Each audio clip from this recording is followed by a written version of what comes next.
是不是展昭的声音啊？听起来更像是陶艺的。走走。陶艺，你没事吧？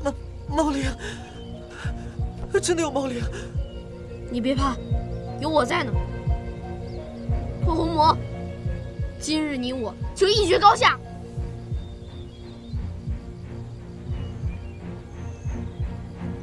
他怎么没反应？怎么一动不动呢？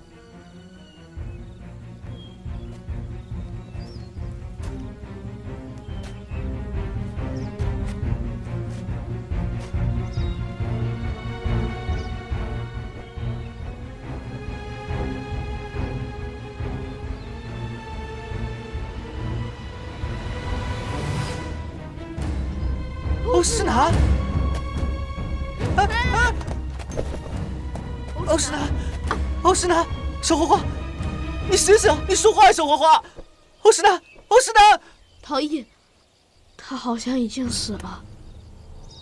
我不信，小花花你不会死的，小花花，欧诗南，你醒醒，欧诗南！陶艺，欧诗南，陶艺，你在这儿守着尸体，我去找包大哥。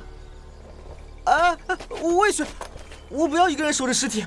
那万一我们两个都迷路了，回不来怎么办？那要不我去找表兄，你去找包大哥，咱们总有一个人能回来吧？好。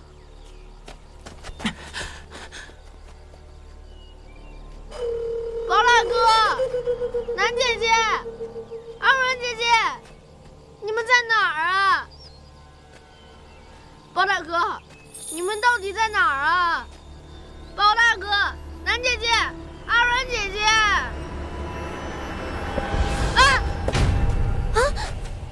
多罗姐姐，你怎么自己在这儿？燕大哥呢？我刚才不小心和燕大哥走散了，你怎么慌慌张张的？展昭，展昭，展昭，展昭，包大哥，南姐姐。多罗姑娘，多罗姑娘怎么在这儿啊？我方才寻找乌桕树的时候，不小心和燕大哥走散了，就恰好撞上了展少侠。乌桕树，你寻找乌桕树是何意啊？我刚才偶然碰到了一棵乌桕树，突然想起我爹曾说过的一个出入巫山林的诀窍。什么诀窍？此巫山林中一共有24棵乌桕树，它们正好连成一条曲径，只要沿着这条小路走，便可走出巫山林。太好了，那我们赶紧与其他人会合，照着这个法子出巫山林吧。小桃子呢？哦，陶艺去找燕大哥了。包大哥，方才我们在一处树林中发现了欧诗南的尸体。欧诗南死了？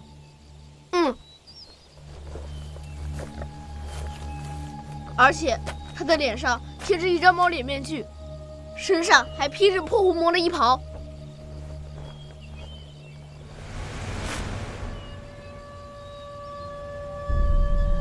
曼陀罗啊？那你们呢？你们没受伤吧？我们没事。你快快带路，我们马上过去。好。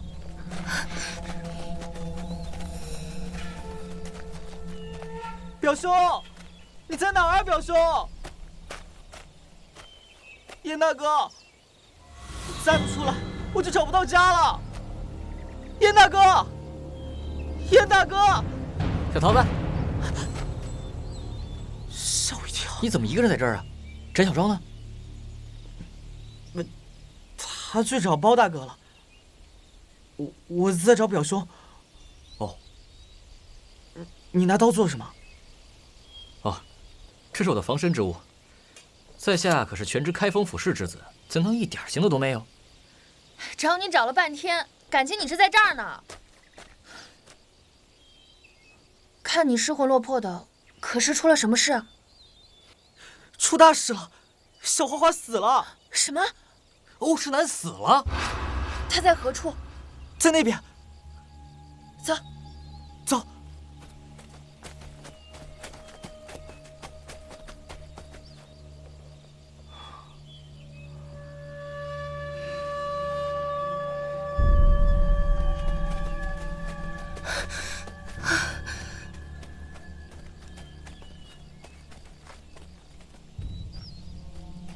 燕兄，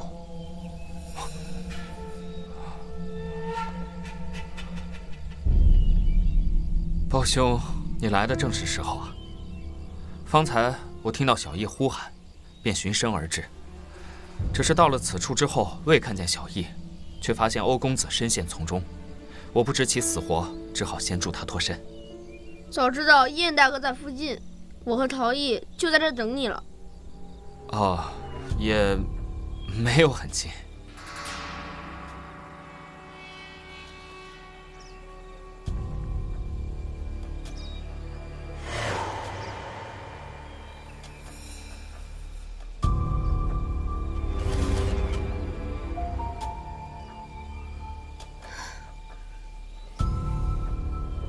展昭，展昭，陶艺，你可算回来了。还是跟你和表兄在一起有安全感。欧师南已死，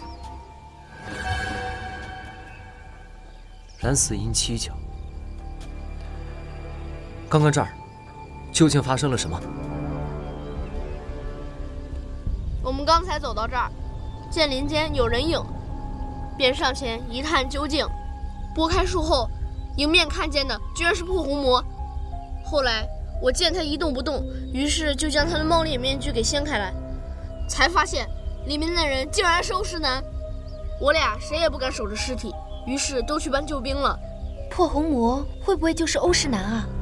不像，我倒认为是破红魔杀了欧石南，然后把他打扮成自己的样子。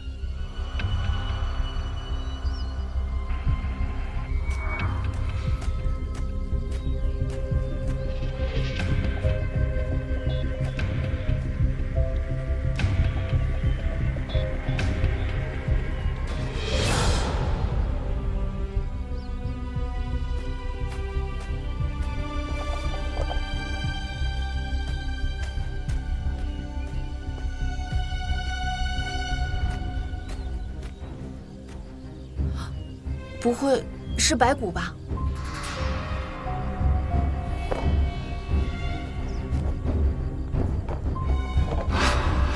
是白骨。白骨为何会和欧石南同时出现呢？会不会是他偷走的白骨？难道司徒莫心之死和欧石南有关？我看啊，之前一直放置白骨的人就是欧石南。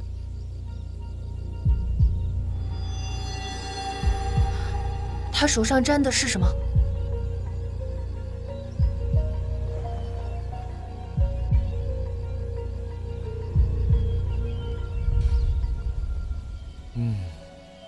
这应该是一撮猫毛。猫？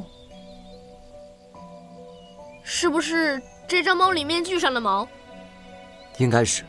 若真是猫灵杀人，这点猫毛也不奇怪吧？猫毛虽然可有可无，但到了剖权细微之时，它有可能就是真相大白之根本。破红魔说不定就在附近。当下我们应该尽快出林。走吧。起，表兄，你脚下小心啊！好。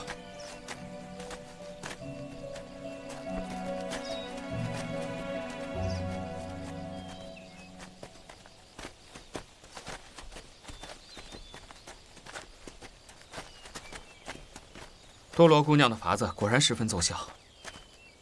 幸亏有五九树引路出林，否则咱们得像无头苍蝇一样，恐怕10天半个月都出不去。燕兄一路负重辛苦了。依在下看，不如由我将欧石南送回梅娘家，你们尽早回家歇息吧。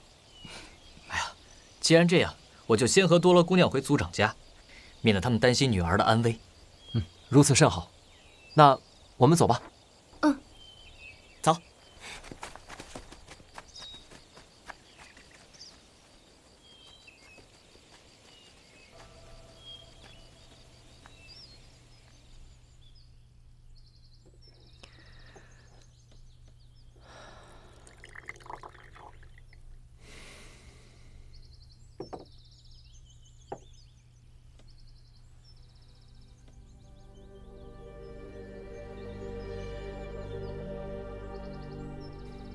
宁节哀。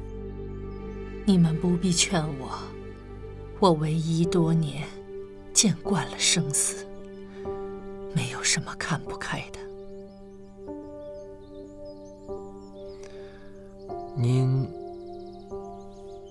您可知欧世南今日行踪？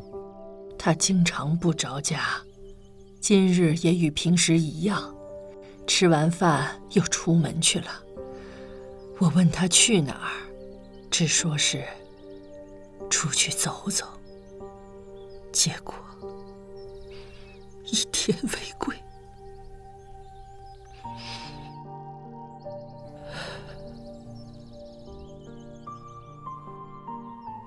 欧世南平时都与哪些人来往频繁？他平日里最相熟的就是镇上的这几个年轻人。不过，他和莫心的关系最好，大家都能看得出来，他喜欢莫心。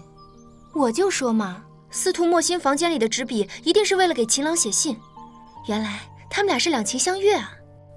这么说，欧石南之所以遭遇不测，很可能也与莫心姑娘有什么关系。莫心姑娘遭遇不测之后，欧石南可有什么反常？确实有反常之处。听到噩耗之后，他先是有些消沉，后来又变得心事重重，一个人一坐就是1、2个时辰，有时候还一个人偷笑。啊，这也太奇怪了吧！喜欢的人去世了，有什么可笑的呢？小孩子家懂什么？说不定人家在回忆过去甜蜜的事情呢。除此之外，还有其他反常的吗？事到如今，任何隐瞒都有害无益，还望如实相告。其实前2日，阿南出去一整天，归来的时候，手里拿着一个布袋。我发现，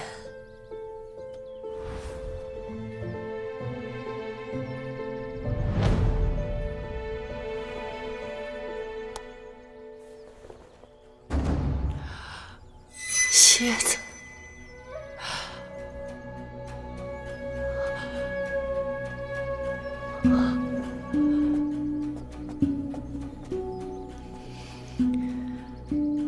母亲，我出去一趟。这么快就吃好饭了？没有，就是突然间想起来有点事儿，回来再吃。破灵阵从无毒蝎，也不知道他从哪里弄来的东西。后来你们忽然中毒，我很担心是阿南采摘的毒禽。所以，您选择了隐瞒此事。后来我私下问过阿南毒禽的事，从他的反应看，好像确实不知情。先不说毒禽，他特地跑去幽灵沼泽抓蝎子，难道包大哥脖子上的那只蝎子就是他放的？这不可能，你们素不相识，他没有理由加害包公子。您为何会收养欧世南？18年前，我在行医时，无意中看见他被关在地窖里，瘦得皮包骨头，浑身是伤，就那么趴在地窖口，眼巴巴地看着我。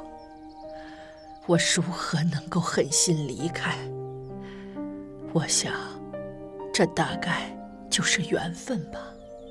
欧石南自小被人虐待，说不定他会因为过去的遭遇而心存怨恨。我刚把他接到身边的时候，他很孤僻，也胆小，经常一整天缩着，不说一句话。后来逐渐好了很多。多年来，我一直把他视如己出，希望能抚平他心中的怨念。他虽然有些小癖好，但我相信他绝对不会去害人性命。他有什么癖好？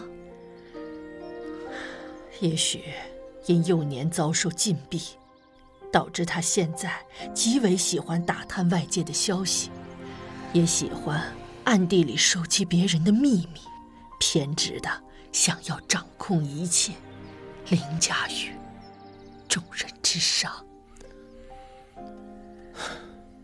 事已至此，无可挽回，我们必会查出真凶，以告慰亡魂。你们费心了。夜色将至，我们就不打扰您休息了，告辞。也好。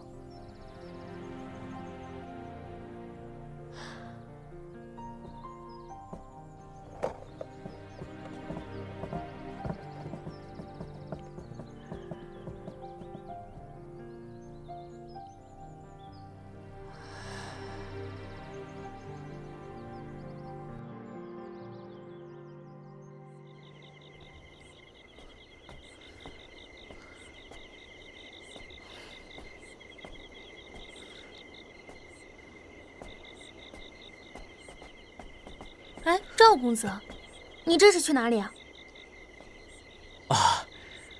方才我经过正厅，听见有2位新来的客人欲出高价借宿，族长已经答应。如此一来，偏院的客房怕是不够，必须有人要腾地方。那我便打算去别处借宿。即便要有人腾地方，也轮不到你啊！你等着，我去跟我爹说去。哎，别！此事与族长无关。主要是那2位客人着实难缠，我又不欲使族长为难，才先行离开，还没来得及和他告别，烦请你与他说一声。可是你的好意我心领了，你的心意我已然明白。待来日再见，无论情状如何，希望你能记住，在贵府小住的几日，会是我平生最快活的回忆。可是你这匆忙之下，去哪里寻个好住处呢？我与陶艺、燕兄还算熟悉，去他们家借宿几晚应该不成问题。先告辞了。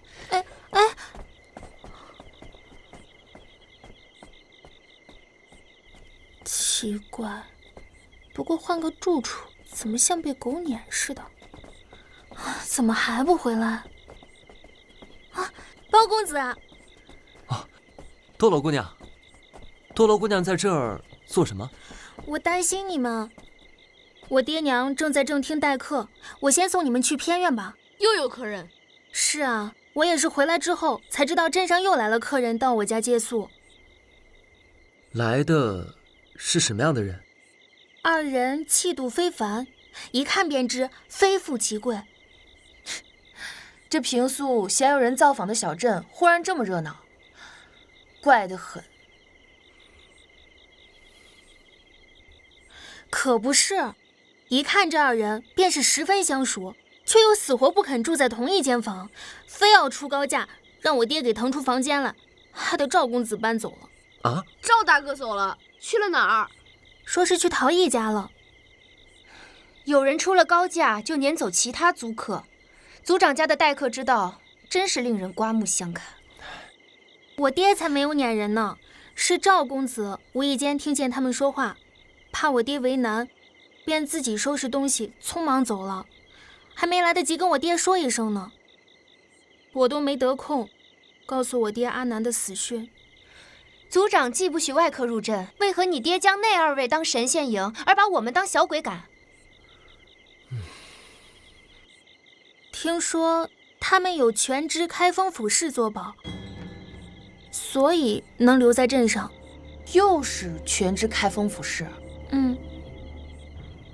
那偏院就几间客房能住人，没想撵赵公子走，难道想撵我们走啊？开封府事。再说了，赵大哥走了，也就腾出1间屋子。那2人若是仍不愿意同住一个房间，那咱们岂不是还得腾出地方啊？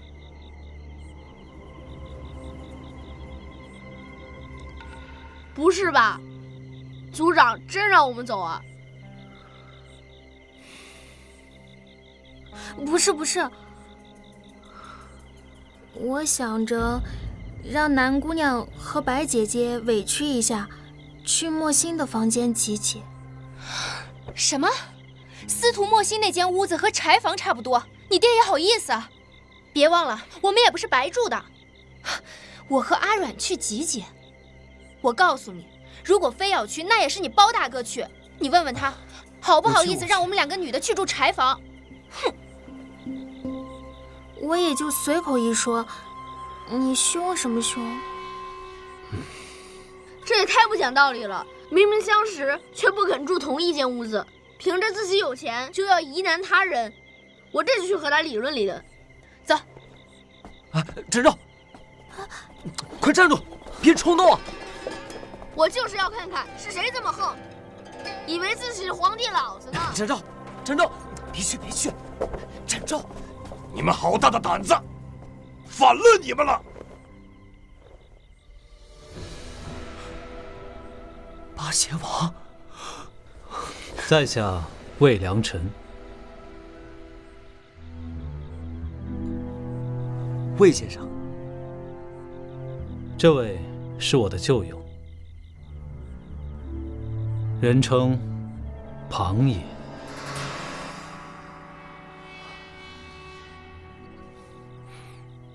庞爷，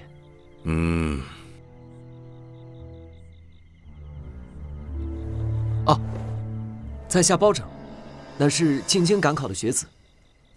这位是南天竺、展昭、白软软。各位幸会。方才我听闻这位小兄弟说要找我们理论理论，现在不妨说来听听。方才是我等多有冒犯，小孩子口无遮拦，一时戏言，望乞恕罪。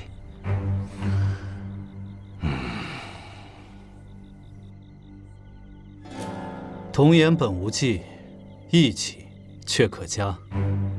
这位小少侠倒是甚合我意。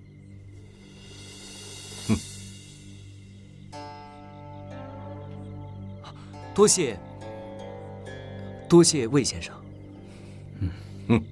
你们既然自行闯入，本族长正有疑问：诸位查出杀害司徒莫心的凶手了吗？上尉，昨日包公子以1日为限，许诺会将司徒莫心的命案查得水落石出。如今你们已食言而肥，又恰逢贵客将下榻寒舍，几位休怪阵法无情了。族长见谅，在下无心食言，只是疑案未平，疑案又起。今日我们在巫山林巡查线索时，意外发现欧世南被杀，这才失信于你。什么？欧世南死了？可不是，还有人捣乱了我们在巫山林做的记号，说不定一切都是猫灵所为呢。在下以为这2桩命案错综复杂，背后一定大有文章，恳请族长能再宽限2日。若是2日之后仍是寻凶无果，要赶要罚，任凭族长处置。包拯之名，在下私有耳闻。听说此人曾在泸州破过一桩离奇大案，想来庞爷也是略闻1、2吧？啊，略闻1、2。不瞒族长，我2人皆是呆笨胆小之辈，平日最欣赏爪牙之事。此间若有包公子助破谜案，我们也可安心定制，不虚此行了。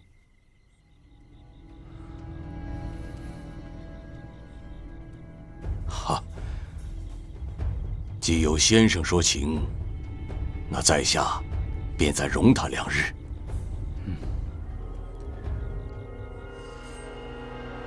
眼下客房有限，南姑娘白姑娘，还请屈就一下，就先在莫仙那儿住2晚。好，我和南妹妹住莫心姑娘的屋子。既然商议已定，那我们回去收拾一下行李。你们自便吧。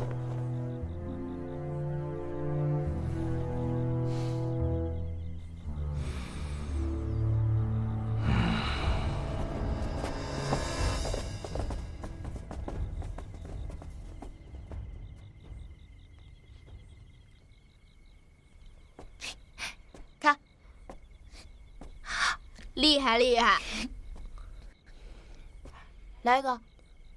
哎，你们一个个奇奇怪怪，尤其是展昭，进门的时候还像个点着的爆竹一般，待见着那2人，转瞬间变哑火了。难不成真是什么大人物？一个呀是金尊玉贵的贤王，一个是权倾朝野的太师。你说呢？那是八贤王和庞太师。唉，穷不与富斗，富不与官斗，抢不过呀，抢不过。幸亏我机智过人，没有一上去就给司徒族长一个大嘴巴子。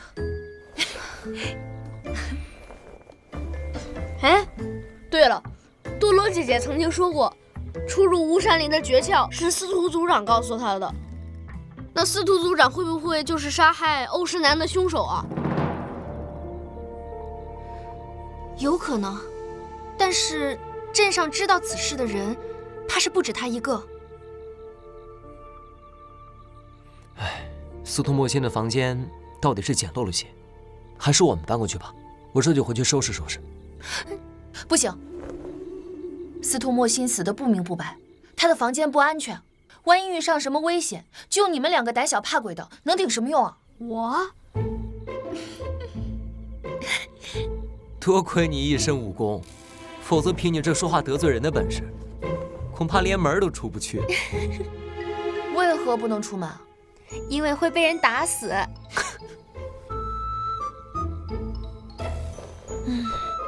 你们说的不无道理，我确实不擅长说话。但我白某人潜心修剑10余载，身负龙泉第1剑，又不是为了跟谁讲道理的。合着你就想到了这个？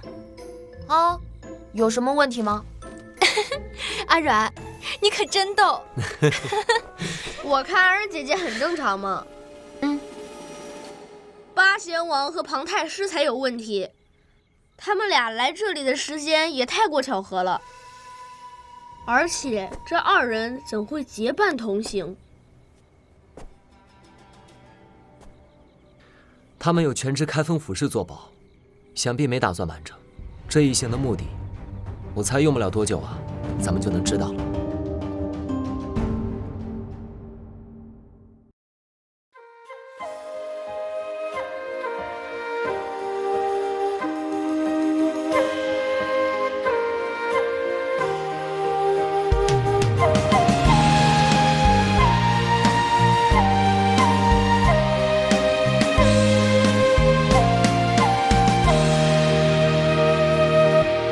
看青天在上，大道苍茫，怀一份信念，志在四方。说少年轻狂，却偏爱去闯，一路妖魔，又能怎样？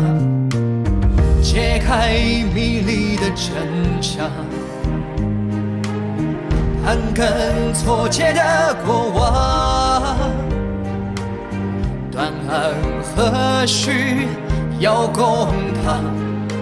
铁面丹青也有儿女情长，曲折离奇，我便步步推理，案情难断，我有清醒逻辑。乾坤，狂争着朝纲，不负权贵势力纲常。花花世界，无欲则刚，却是大抱不平少年郎。